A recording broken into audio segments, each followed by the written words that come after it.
உங்களுக்கு ஒரு சூப்பர் டிப்ஸை சொல்கிறேன். பண்ணவே தேவைப்படாது. ஈஸியாக வீட்டில் இருக்கிற பொருளை வச்சு எப்படி நம்ம அதை யூஸ் பண்ணலாம் அப்படிங்கிறதுக்கு உங்களுக்கு ஒரு பெஸ்ட் ஒரு ஐடியா ஒன்று சொல்லட்டுங்களா?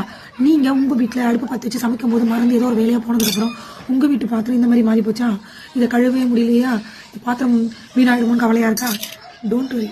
நீங்கள் மற்றவங்க சொல்கிற மாதிரி ஒரு அப்ப சோடா மாவோ இல்லை ஒரு லெமனோ இல்லை விம்பார் சோப்போ இல்லை உப்பு சோப்போ கம்பி நாரோ எதுவுமே போட வேணாங்க. இது எல்லாமே நீங்கள் என்ன பண்ணுவீங்க, கடையில் காசு கொடுத்து வாங்குவீங்க. ஸோ ஏன் காசு வேஸ்ட் பண்ணணும்?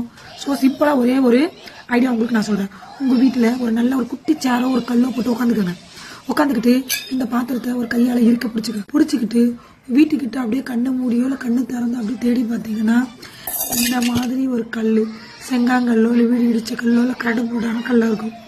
இந்த கல்லை இந்த பாத்திரத்தை இருக்க பிடிச்சிட்டு நல்லா மாங்குன்னு தேய்ச்சா போதும். பாத்திரம் எப்படி மாறிடும் தெரியுமா? இந்த மாதிரி பலன்னு மாறிடும். ஏன்னா என் பாத்திரத்துக்கு முன்னாடி தான் கருகி போச்சு.